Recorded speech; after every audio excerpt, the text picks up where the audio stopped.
From MTN News, you're watching Montana This Morning. Demonstrators in Bozeman claim that Northwestern Energy is attempting to push expensive coal-produced electricity on ratepayers. What Northwestern says to that's coming up. And a new ranking puts Montana in the #1 spot for doctors. Also ahead this morning, we'll show you what that survey says. Well, good Thursday morning. It is 6:30 for you here, April 15th. Holly Brantley, Chet Lehman, Matt Elwell. April Fool's Day, just like yesterday, right? Right, I know. Matt, it seems like it was Christmas just yesterday. Yeah. As far as, you know. I think a lot of people are just ready for spring to kind of change. And this is a typical spring. I mean, we get these... We're a third of the way through the year. Yeah, right? The temperatures are trying to work their way a little warmer. Certainly warmer this morning, right around that 30-degree mark. Overcast skies. We may see a few rays of sunshine. There's still the potential of some isolated flurries trying to work through our skies, but I don't think that we're looking at too much in the form of accumulation, at least not yet. Daytime temperatures should be into the 40s today. Still a stout wind out of the east to northeast, about 10 to 20 miles an hour, but that overcast sky makes it feel just a little bit cooler for part of the day. We're going to talk about that, chance of snow by Monday, and how warm these temperatures will be this weekend. That's all coming up in just a few minutes. Sounds good. Thanks, Matt. Well, the bill meant to encourage Northwestern Energy to acquire a larger share of the Colstrip power plants had its first hearing yesterday in the Montana House. And that hearing, to say the least, was spirited. The committee heard no shortage of sharp-tongued testimony. Senate Bill 379 lays out how Northwestern would get to charge its Montana ratepayers for more Colstrip power if it acquires additional power from the 2 remaining plants. Public Service Commissioner James Brown opposed it and said it undermines 100 years of rate-making policy by dictating how the PSE will approve Colstrip costs. Other opponents said the bill would lead to Northwestern taking millions of dollars out of communities across Montana through higher rates. But almost 24 supporters of the bill said it's vital to keep the Colstrip plants operating and providing reliable, affordable power. State Senator Dwayne Ankney, who's from Colstrip, also accused opponents of creating a, quote, flood of misinformation, unquote, about the bill, which he said will help keep the plants open. The House Energy Committee, which held the hearing, will act later on the bill. SB 379 has already passed the Senate. In other headlines this morning, a handful of demonstrators gathered outside the Gallatin County Courthouse yesterday in opposition to that bill. Protesters say this would raise monthly electric rates, which former District 62 Representative Tom Wood says is ludicrous. I was in the legislature for 4 terms. I've seen some bad bills before.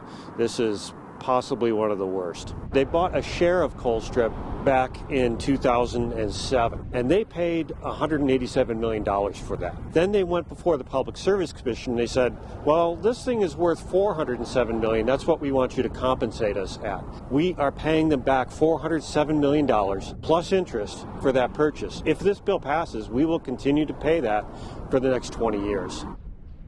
Now, Northwestern Energy released a statement saying, quote, opponents of coal generation are using Senate Bill 379 to spread a false narrative about Colstrip and Northwestern Energy.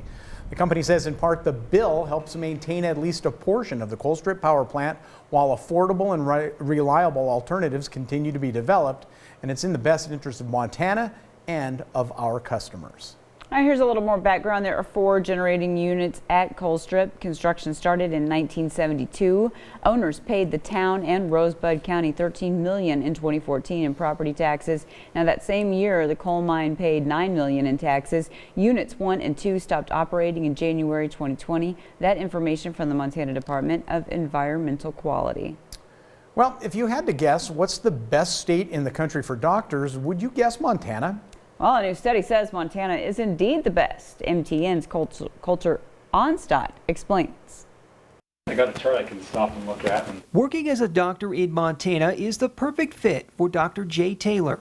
Taylor is the chief of staff at Padre Medical Center in Conrad. I enjoyed coming back because of the lifestyle, really, ultimately, being able to have the outdoors and the activity, open spaces, and kind of pick the way you wanted to practice. I kind of had ideas growing up what I wanted to do with regards to family medicine and the things that I wanted to be able to do, and Montana allows me to do that. A study released by WalletHub on March 22nd ranks Montana as the best state for doctors. States were analyzed using what WalletHub calls 2 dimensions: opportunity and competition and medical environment. The 2 dimensions were broken down into what WalletHub calls 19 metrics, including physicians' average annual wage and quality of public hospital systems. I was actually surprised. I mean, I know we have, it's a positive workplace. I mean, I think we have a great medical system in Montana. When you get out, you actually can get out and not just be in the city still. Tori Poser is the business development director at Central Montana Medical Center in Lewistown. She says just knowing what Lewistown offers for doctors, the state's ranking doesn't surprise her. You are in a rural community.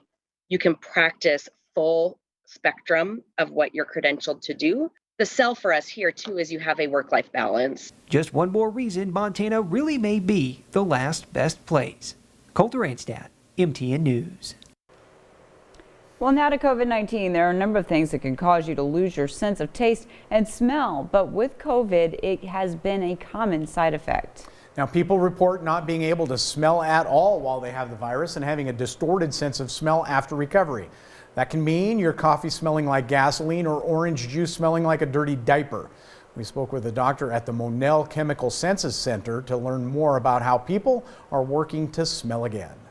At present, we think that the only therapy that is recommended is something we call smell training or smell retraining, if you will.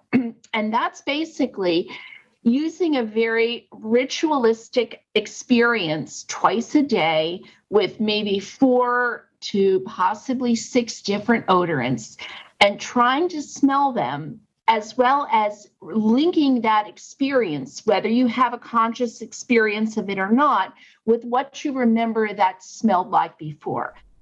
Now, Dr. Pamela Dalton says there are no real risks to this treatment, just some possible boredom and frustration, but it can be done in the comfort of your own home. Dalton says you can use things like shampoo or spices in the cabinet. She recommends smelling them for 5 minutes in the morning, 5 minutes in the evening. There are also kits you can buy online. And for people that this has happened to, they'll try anything, I'll tell you. Well, while there is no risk to the treatment, there are some serious risks to not correcting your senses. Things like not being able to smell if there is smoke or a gas leak in your home, if you thought of that, not recognizing that food is spoiled before eating it, and in some cases, eating disorders. Eating disorders that occur from loss of sense of smell go in 2 directions, believe it or not. Some people stop eating because everything is unappealing to them and they lose tremendous amounts of weight. And other people actually gain weight because they're looking for that satiation. They're looking for the satisfaction. Wow. Dalton says when you lose your sense of smell, you can really only taste strong flavors like sweet, salty, sour, and bitter. There are actually new cookbooks being sold to help people with this. Now, one that just came out is called Taste and Flavor. It focuses on strong flavors as well as the texture of food. Well, you probably know someone who had COVID-19. You might even know someone who is what's considered a COVID long hauler. Here at the station, we all know someone like that. It's our co-worker and digital producer, Ken Spencer. Now, our John Shearer spoke with Ken about his long-lasting loss of taste and smell due to the virus. So, Ken, you're a COVID long hauler. When did you first get COVID? I got COVID. I got my positive test result on New Year's Eve. Thanks, 2020. Yes. Wow. So here we are midway through April, and you're still suffering. Tell us about taste and smell. I lost all sense of taste and smell. That was my first indicator that I had COVID. I was taking a shower and I have my fancy favorite soap that I used. And I thought, what the heck? My soap went bad. Didn't have any smell or taste for approximately a month. And then all of a sudden, I woke up one night and I thought our house was on fire. I could smell smoke, campfire smoke. And so what is it like now? So now it's it's kind of changed. It's gone into a burnt plastic solvent taste. And so your doctor has you on this smell and taste training routine now, or you're going to start that soon, right? Right. I'm starting that tonight. Actually, I just got off an appointment, and I I guess it's called smell training. And we've decided to take 3 things that I remember the smell of. And I decided on my shampoo, oranges, and lemons. And basically what I'm going to do for 5 minutes after I wake up is smell each item and try to remember what they smell like and associate my experiences with like oranges and lemons and my shampoo. I found a online support group for people like me, long haulers who have lost their sense of smell and taste. I'm very food motivated, so this is very frustrating. Aren't we all? But I was able to find a group, and you know, it's really reassuring to know that I'm not crazy and I'm not the only one that's going through this. So fingers crossed. Hopefully it'll snap right back. But we wish you the best and hope that it comes along. It's been long enough that you've had to go through this. I just want a steak. Okay. Oh, we hope one day to be able to share that steak with you, friend Ken. That is so true. Good luck, and we'll check back in with him about that test that he's doing, that training that he's doing for this. I think that's super fascinating. So many people can relate to this. Yes. You know. Yeah. I can't wait to share that steak. Yeah. It's coming, buddy. Yeah. That's what we're going to do. My heart goes out to you, Ken. No kidding. 6:41, we're going to take a break here. When we come back, President Biden talking about Russia and the fact that there could be sanctions against that country. We'll have that story when we come back. But first, here's Gail King with a look at what's coming up at 7 at our friends on CBS This Morning. Good morning to you. Ahead on CBS This Morning, the latest from Minnesota after Sunday's deadly shooting, plus an update on the Derek Chauvin trial. We'll hear from a former police officer who was fired after stopping another officer's chokehold on a suspect. Now she is finally vindicated after nearly 15 years. It was a long journey. In our School Matters series, find out how the pandemic has changed the college application process, what parents and students need to know. Remember those days? And Mickey Guyton talks about being a black woman in country music, overcoming self-doubt and making history. This Sunday, she's co-hosting the ACM Awards. You go, Mickey Guyton. We'll see you 7 o'clock straight up.